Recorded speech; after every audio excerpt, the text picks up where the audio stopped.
आकाशवाणी नागपूर वीणा डोंगरवार आपल्याला प्रादेशिक बातम्या देत आहे. ठळक बातम्या.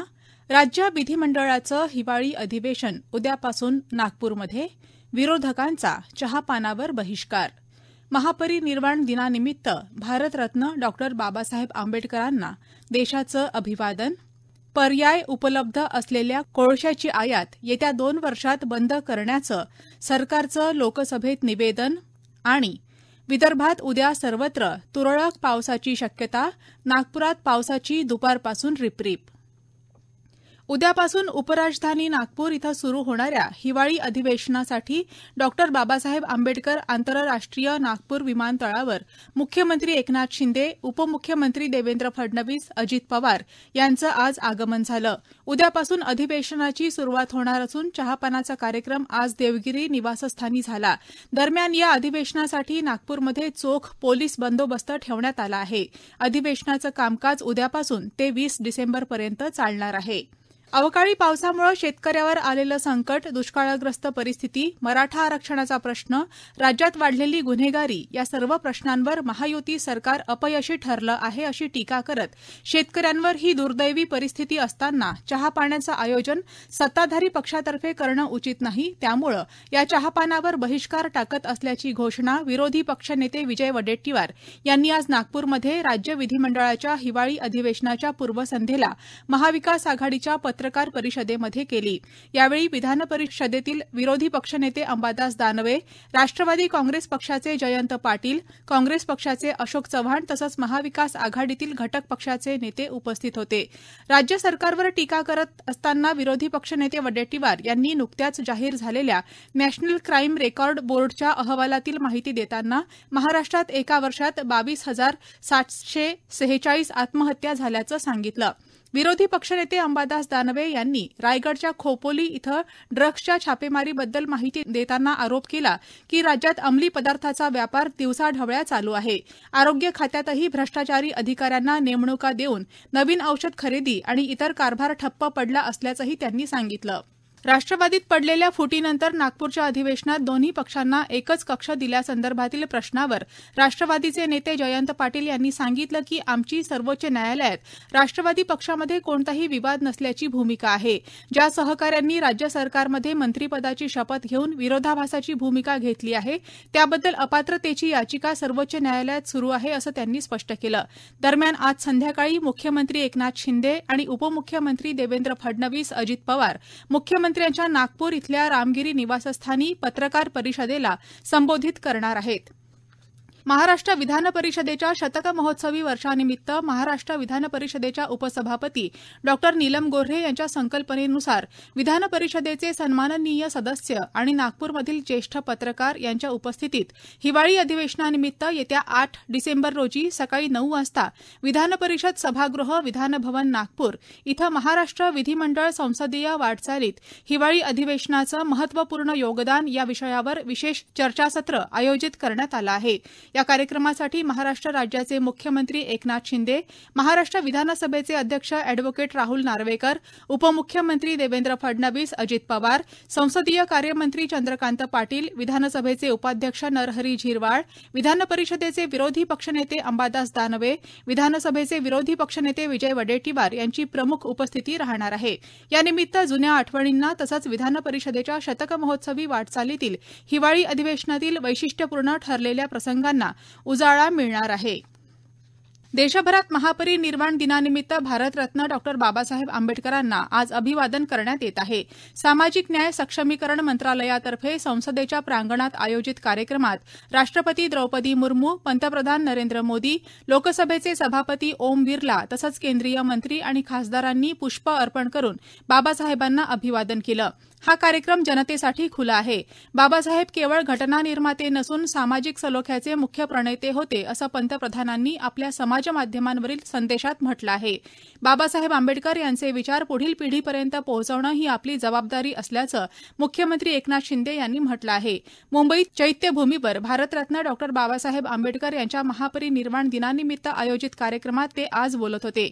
इंदू मिलवरील बाबासाहेबांचं स्मारक लवकरच जगाला हेवा वाटेल असं उभं करू, असं मुख्यमंत्री म्हणाले. राज्यपाल रमेश बैस, उपमुख्यमंत्री देवेंद्र फडणवीस, अजित पवार यावेळी उपस्थित होते. भारत लवकरच जगातली 3ऱ्या क्रमांकाची अर्थव्यवस्था बनेल याचं श्रेय बाबासाहेब आंबेडकर यांचं असल्याचं फडणवीस यावेळी म्हणाले. तर इंदू मिलवरचं बाबासाहेबांचं स्मारक लवकरच पूर्ण होण्यासाठी निधीची कमतरता पडू देणार नाही, अशी ग्वाही अजित पवार यांनी दिली. तत्पूर्वी मान्यवरांनी चैत्यभूमीवर बाबासाहेबांच्या स्मृतींना अभिवादन केलं. दरम्यान डॉ. बाबासाहेब आंबेडकर यांना महापरिनिर्वाण दिनानिमित्त अभिवादन करण्यासाठी आज चैत्यभूमीवर लाखोंचा जनसागर लोटला आहे.